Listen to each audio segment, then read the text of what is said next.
राजऋषि अभय समाज रामलीला ग्राउंड अलवर हो गई है पीर पर्वत सी पिघलनी चाहिए। इस रामलीला ग्राउंड से कोई गंगा निकलनी चाहिए। मेरे सीने में ना सही तो तेरे सीने में ही सही, कहीं भी आग लेकिन आग जलनी चाहिए। सिर्फ हंगामा करना मेरा मकसद नहीं, मेरी ये कोशिश है, ये सूरत बदलनी चाहिए।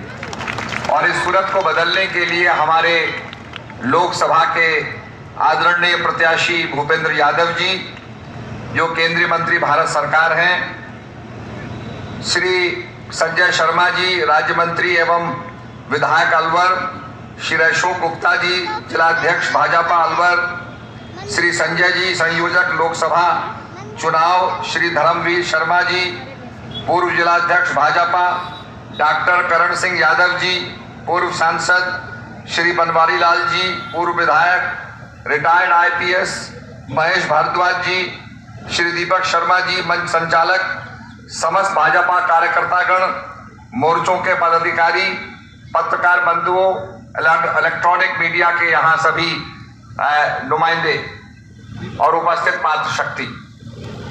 अभी अभी यादव जी ने मुझे बधाई दी।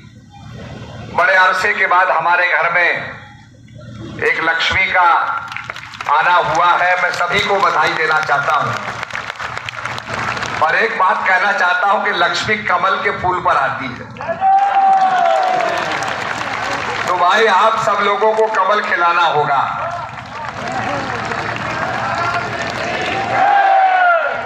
तो यही आग्रह करने में आया हूं। और निश्चित रूप में to make India strong we need a strong leader. देश को एक मजबूत लीडर ही देश को मजबूत बना सकता है। आज जैसे जैसे भारत आगे बढ़ रहा है, हमारे पड़ोसी देश ईर्ष्या कर रहे हैं और भी देश ईर्ष्या कर रहे हैं कि भारत विश्व गुरु बनता जा रहा है, विश्व के अंदर अपनी भूमिका निभाता जा रहा है। तो ये देख करके आज हम सबको एक ऐसे मजबूत लीडर को चुनना होगा, मोदी जी को ताकत देनी होगी, जो देश को मजबूत बनाएंगे और मजबूत बनाएंगे। मैं जब पार्लियामेंट में था, स्टैंडिंग कमेटी का मैं चेयरमैन था, और जब ये बात आती थी कि जम्मू कश्मीर में धारा 370 और 35A हटवाया जाए, तो हमारे मित्र कहते थे छू के देखो, अगर धारा 370 हटाई तो जम्मू कश्मीर में खून की नदियां बहेंगी, कत्लेआम हो जाएगा। और हम इतने भयभीत हो जाते थे कि भैया इसकी बात ही मत करो, पार्लियामेंट में इसकी चर्चा ही मत करो। और जब पंचायत राज का बजट आता था तो हमारे जम्मू कश्मीर के सांसद चुप बैठे रहते थे। हम कहते थे बोलो भाई, कुछ तो बोलो।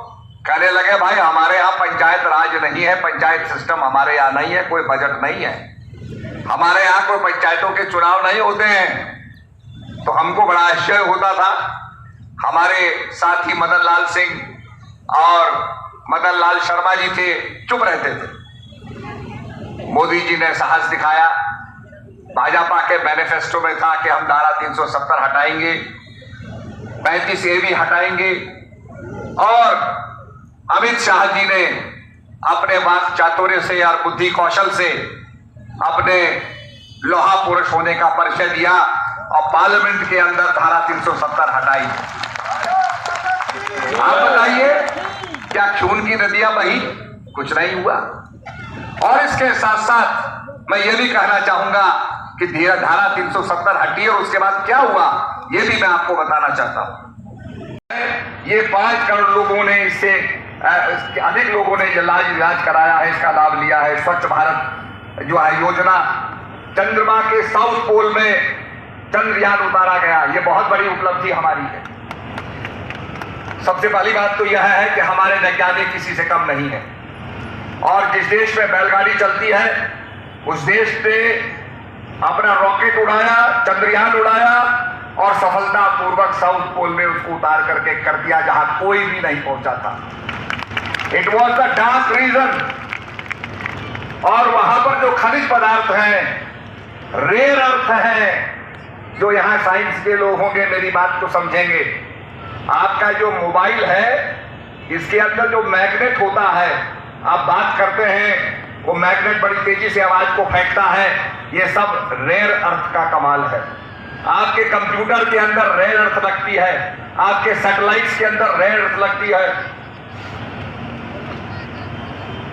आने वाले समय में दुनिया में वो राज करेगा जिसके पास रेयर अर्थ होगी।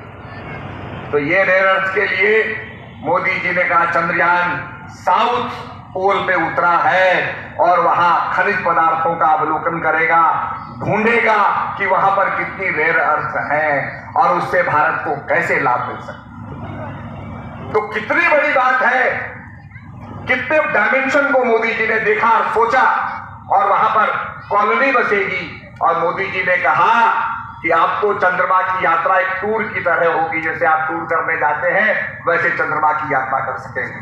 वहां पर सैटेलाइट डाउन बच सकता है। इस प्रकार की सारी संभावनाओं को मोदी जी ने बताया और यह भारत के लिए बड़े गर्व और फख्र की बात थी।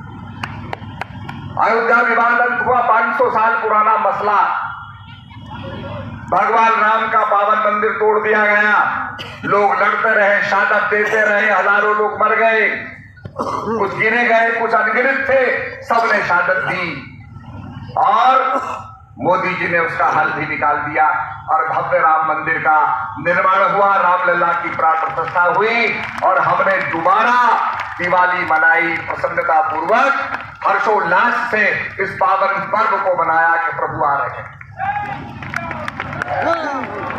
आपने सुना होगा तुलसीदास जी ने कहा हनुमान जी से कि मुझे प्रभु राम का दर्शन चाहिए।